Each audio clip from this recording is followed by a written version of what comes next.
Listo.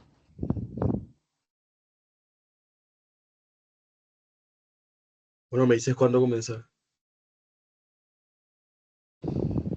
Listo. Buenos días, el día de hoy estamos presentando la actividad remota del día 22 de mayo con el eslogan de contrarios que se complementan. Estamos el día de hoy Jean Paul Infante Gómez y Tiago Pérez y vamos a comenzar presentando qué son las clases abstractas. Una clase abstracta es un modelo base que define qué métodos deben existir en las clases hijas, pero no implementan cómo funcionan o solo en algunos casos. En pocas palabras, las clases abstractas son un concepto importante en la programación orientada a objetos. Sirven como una especie de molde o plantilla para otras clases y se usan cuando quieres establecer una estructura común para un conjunto de clases relacionadas, pero sin permitir que se instancien directamente. Ya con los ejemplos va a ser un poquito más claro. Aquí pueden ver el ejemplo de un código, lo pueden ver en pantalla. Y lo primero que tenemos que comenzar, o sea, bueno, lo primero que tenemos que saber cuando estamos trabajando en clases abstractas es que aquí debemos importar, disculpen, debemos importar ABC y esta método del módulo ABC. O sea, aquí lo estamos importando. ABC es una clase abstracta que permite definir clases abstractas, valga la redundancia. Y esta método es un decorador que se utiliza para declarar métodos abstractos dentro de las clases. Aquí podemos ver cómo lo importamos y cómo lo llamamos. Entonces, aquí estamos definiendo la clase animal, aquí estamos usando el decorador y ponemos la función o el método de hacer sonido. Lo insertamos en la clase animal. Cuando lo llevamos a las clases hijas, que en este caso son perro y gato, podemos ver que hereda la función hacer sonido. En este caso, el perro hace guau y el gato hace miau. Entonces, ¿cuál es la diferencia con simplemente trabajar con clases normales? Que cuando vayamos a ejecutar este código, lo que nos va a pedir o por obligación es que las clases hijas que estén relacionadas con la clase animal tengan por obligación la función hacer sonido.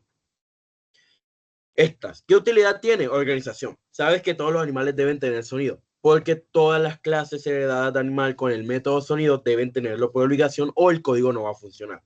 Evitar equivocaciones. Si olvidas implementarlo, Python te avisa. ¿De qué forma te avisa? El código no va a funcionar. Eso permite que no se te vaya a olvidar ningún detalle. Flexibilidad. Puedes tener métodos comunes como respirar y otros personalizados. Como funciona como un tipo de plantilla, voy a poner de ejemplo un juego. Ya he escuchado el juego Minecraft, donde hay distintos animales. Todos tienen la misma plantilla, la cual pueden ser alimentados por ciertos alimentos, se pueden reproducir y pueden morir. Pero cada uno tiene ciertas cualidades. Entonces, a la hora de programar, ya saben los programadores que los animales tienen cierta base y ya después le pueden agregar diferentes detalles que los diferencian de los demás. ¿Cuándo usar clases abstractas? Cuando varias clases deben seguir una misma estructura. Voy a volver al ejemplo de Minecraft con los animales. Todos tienen la misma estructura, todos mueren de un golpe, todos pueden ser alimentados, todos se pueden reproducir. Cuando quieres evitar que se instancie una clase base incompleta, muchos les pasa que cuando están armando clases hijas, y son muchas, se les olvida de meter los métodos básicos. Con esto, con los métodos abstractos, no se va a poder, el código no se va a ejecutar y va a evitar esas equivocaciones. Cuando algunos métodos son genéricos, vuelvo al ejemplo de Minecraft, muchos métodos son genéricos como que el animal muera, el animal pueda aparecer, el animal, entonces nos permite tener una base muy genérica y poder personalizarlo después. Ahora podemos pasar al polimorfismo. Bueno, primero que todo me presento, un gusto, como lo decía mi compañero al principio, mi nombre es Tiago Pérez. Excelente intervención, compañero de las clases abstractas. Bueno, ahora sí, entrando a lo que me compete a mí, el polimorfismo. Polimorfismo. El polimorfismo no es más que aquella capacidad de tratar objetos de diferentes clases como si estos fueran iguales. Pero ojo, siempre y cuando estos compartan una interfaz. Es decir, se pueden tratar objetos como si fueran iguales siempre y cuando estos compartan una interfaz. Por ejemplo, métodos con el mismo nombre, por así decirlo. Siguiente diapositiva, compañero. Aquí tenemos un ejemplo el cual se ejemplifica el polimorfismo. Aquí sería un ejemplo de polimorfismo con métodos de clases.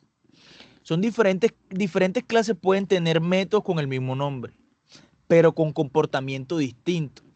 Es decir, si yo le digo a un perro y a un gato a sonido, ¿sí me entiende? Tienen el mismo nombre, pero van a tener un comportamiento distinto. Esto permite usar un mismo método sin preocuparse del tipo exacto del objeto. Ambas clases, perro y gato, tienen un método llamado hacer sonido, pero ojo, el perro hace guau guau y el gato miau. La función hacer sonido puede recibir cualquier objeto que tenga ese método sin importar su clase. Esto es polimorfismo. Se llama el mismo método hacer sonido, pero el comportamiento depende del tipo del objeto. Es decir, se llama polimorfismo a que los dos tienen esa capacidad de hacer sonido, pero que cada uno va a hacer un sonido distinto. ¿Por qué? Porque el perro va a hacer guau guau y el gato miau, como se ejemplifica aquí en este claro ejemplo. Siguiente diapositiva, compañero, por favor. Listo. ¿Qué utilidad tiene? ¿Qué utilidad tiene este polimorfismo, verdad? Escribes menos código. Escribes menos código dado a que hay funciones genéricas que sirven para muchos objetos, para un montón, para una cantidad extensa. Es mucho más flexible cuando se trabaja con el polimorfismo. Puede añadir, por ejemplo, nuevos animales o clases sin modificar funciones que ya estaban existiendo dentro del código. Es mucho más intuitivo porque los objetos se comportan como tú lo esperas, como lo veíamos anteriormente con el ejemplo del perro. O sea, son dos clases, si me entienden, con un método o interfaz en común, que es hacer sonido. Se intuye que cuando uno le hace el sonido, ellos van, el perro a ladrar, guau, guau, y el gato a mauir, o sea, decir miau, ¿verdad? Los otros se comportan como espera. Por ejemplo, todo animal hace algún sonido, como se lo he explicado. Ahora bien, ¿cuándo usar polimorfismo? Varias clases tienen un mismo método, pero con comportamientos distintos. Ahí se usa el polimorfismo. Cuando varias clases tienen un mismo método, pero con comportamientos distintos, como el ejemplo del perro y el gato, ¿verdad? Cuando queremos evitar repetir códigos con condicionales extensos, para esto también sirve el polimorfismo. También cuando necesitamos que tu código o que nuestro código sea fácil de extender, ¿sí me entiendes? Cuando necesitemos que el código sea mucho más largo, para esto nos sirve también el polimorfismo.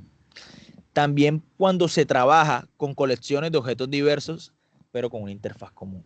¿Listo? Ahora, no siendo más, vamos a pasar al Visual Studio a explicarles otros ejercicios, dos ejercicios de clase abstracta y dos ejercicios de polimorfismo, dos ejercicios chéveres, los cuales van a entender de una manera óptima.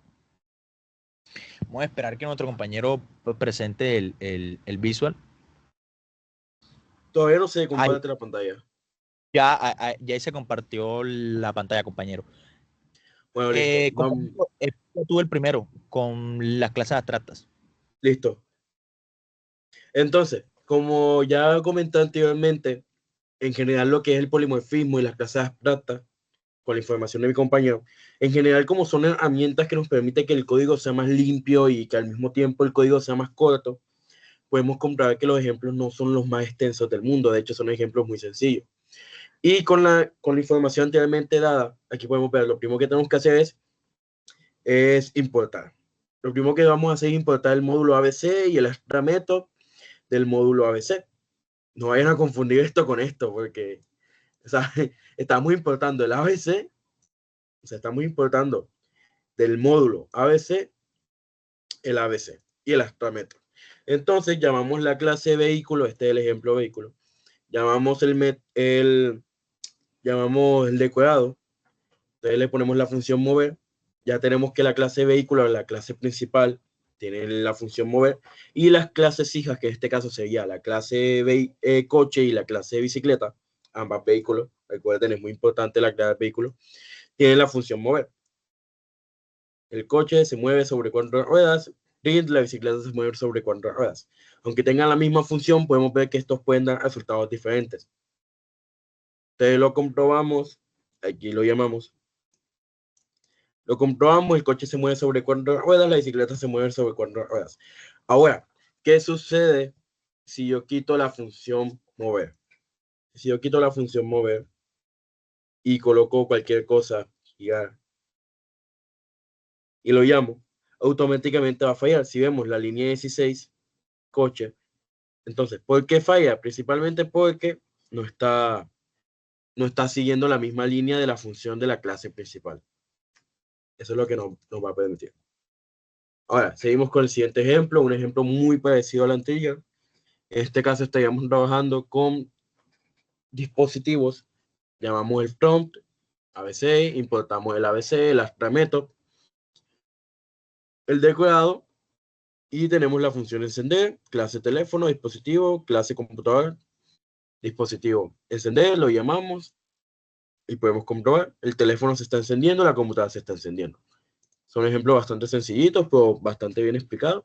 Y ahora seguimos con el polimorfismo. Excelente, compañero. Muchas gracias por esa intervención. Bien, ahora tenemos aquí dos ejemplos de polimorfismo. Vamos a empezar con este. ¿Se me entiende? La clase base es figura.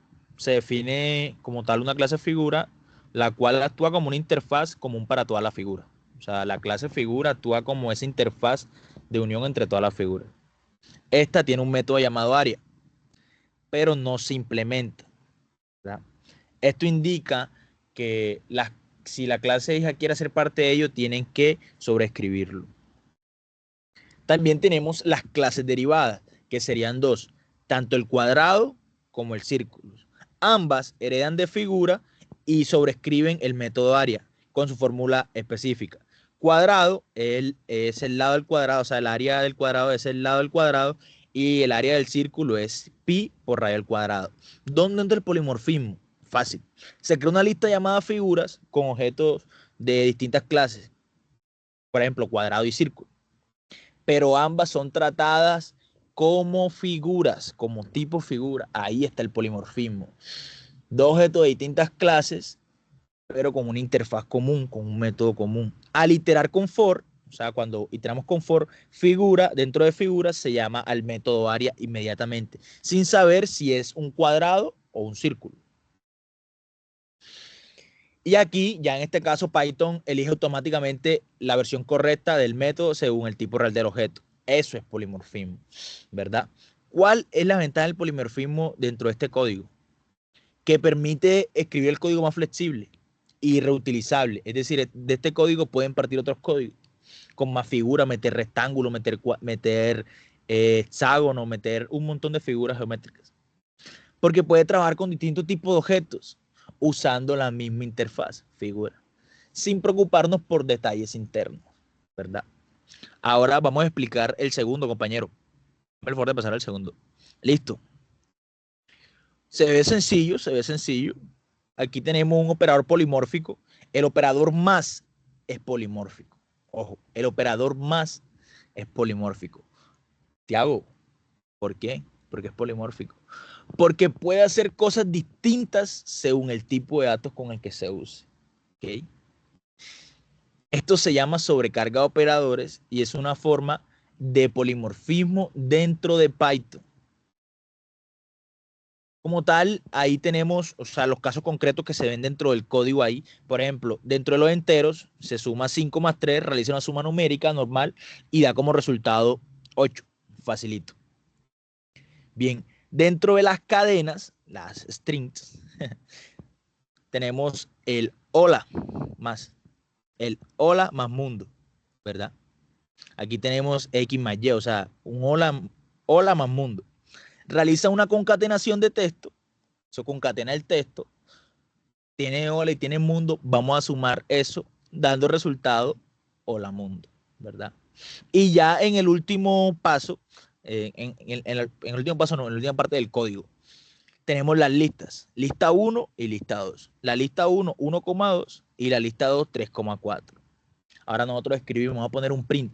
Print, lista 1 más lista 2. Aquí tenemos la sumatoria de la lista 1, que es 1,2, y la lista 2, que es 3,4. Quedaría una lista, una unión de lista, 1, 2, 3, 4. Comportamiento polimórfico. ¿Dónde estuvo el comportamiento polimórfico aquí? Aunque el símbolo más es el símbolo, es el mismo en todos los casos, ¿sí me entienden? El símbolo de suma es el mismo, pero indica una función distinta internamente dentro del tipo de los objetos. Para el número entero, para el número de las cadenas y para el número de las listas. Esto ocurre de forma automática, sin que el programador, sin que nosotros tengamos que estar cambiando el código, que no, que en este caso el más me sirve para esto, pero en este tengo que poner un más y tengo que poner más condicionales para que el más me sirva aquí y me concatene el texto, o que me sirva en la última y yo poner una unión, ¿ok? Entonces, para eso es el polimorfismo. Entonces, de verdad, deseamos que hayan entendido este tema en su totalidad. Para nosotros fue un placer estar aquí con cada uno de ustedes y seguimos conectados, seguimos en esta actividad, en estos espacios llenos de aprendizaje y llenos de amor por la programación.